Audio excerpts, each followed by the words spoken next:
Assalamualaikum warahmatullahi wabarakatuh. Ibu Ami Fauzia M. yang saya hormati selaku tutor bahasa Indonesia dan teman-teman yang saya banggakan. Perkenalkan, nama saya Muhammad Azizul, Prodi Ilmu Komunikasi. Pertama-tama, marilah kita bersyukur kehadiran Tuhan Yang Maha Esa. Atas izin dan nikmat-Nya kita dapat mengikuti pelajaran diskusi 4 tentang kerangka gagasan COVID-19 di Indonesia. Infeksi coronavirus adalah penyakit yang disebabkan oleh virus corona dan gejala utamanya adalah masalah pernafasan. Alasan mengapa penyakit ini menarik perhatian adalah karena pertama kali muncul di negara Wuhan, Cina pada akhir tahun 2019. Lokasi kemunculan yang pertama membuat virus corona juga dikenal sebagai Wuhan virus. Selain Cina, virus corona dengan cepat menyebar ke berbagai negara lain, antara lain Jepang, Thailand, Korea Selatan, bahkan Amerika Serikat. Penyebab coronavirus merupakan virus single-stranded RNA yang berasal dari kelompok coronavirus. Dinamakan coronavirus karena permukaannya yang berbentuk seperti mahkota. Virus lain yang termasuk dalam kelompok serupa adalah virus yang menyebabkan multi-phase replication MERS-CoV dan SARS syndrome beberapa tahun silam. Namun, virus corona dari Wuhan merupakan virus baru yang belum pernah ditemukan pada manusia sebelumnya. Oleh karena itu, virus ini disebut juga 2019 novel coronavirus atau 2019 nCoV. Jika ada riwayat kontak dengan hewan tersebut, seperti kontak dengan peternak atau pedagang di pasar hewan, manusia dapat terinfeksi virus. Namun lonjakan jumlah kasus di Wuhan, Cina menunjukkan bahwa virus corona dapat menyebar dari orang ke orang.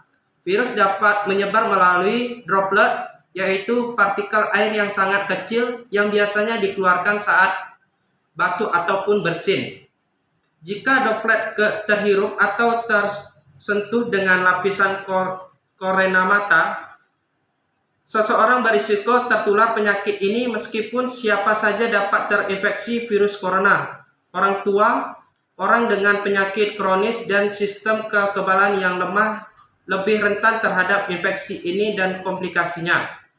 Gejala virus corona bervariasi, mulai dari flu biasa hingga penyakit pernapasan berat seperti pneumonia. Gejala virus corona yang biasa dialami oleh orang yang terinfeksi virus corona adalah menggigil dan demam tinggi, batuk kering, pilek, hidung berair dan bersin-bersin, nyeri tenggorokan, sesak napas. Gejala corona akan memburuk dengan cepat dan menyebabkan gagal napas dan kematian.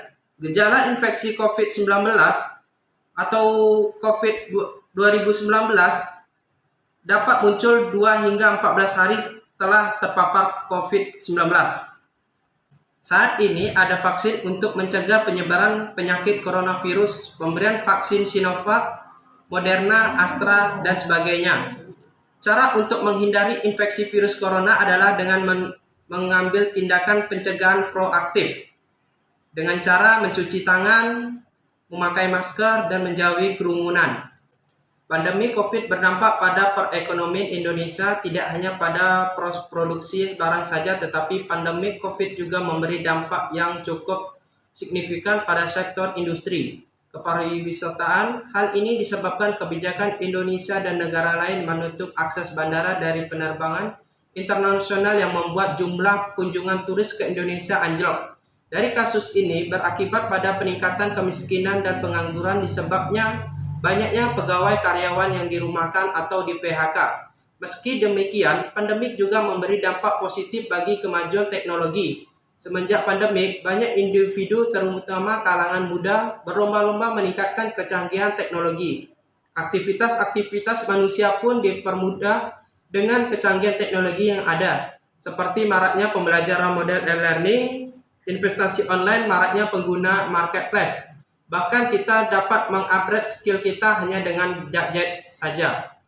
Baik, terima kasih saya ucapkan. Wabillahi taufiq hidayah. Wassalamualaikum warahmatullahi wabarakatuh.